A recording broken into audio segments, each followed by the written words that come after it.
رسول اللہ صلی اللہ علیہ وسلم نے فرمایا، جب تم صبح کی نماز سے فارغ ہو جاؤ تو 7 بار یہ دعا پڑھو۔ اگر تم نے یہ دعا پڑھ لی اور اس دن تمہاری وفات ہو گئی تو تمہارے لیے جہنم کی آگ سے آزادی میں لکھ دی جائے گی۔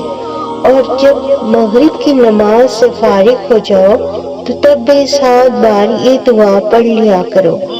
اگر تم نے یہ دعا پڑھ لی اور رات میں تمہاری وفات ہو گئی تو تمہارے لیے جہنم کی آگ سے آزادی لکھ دی جائے گی۔ فجر اور مغرب کے بعد 7 بار یہ دعا پڑھی، اللہم اجرنی من النار۔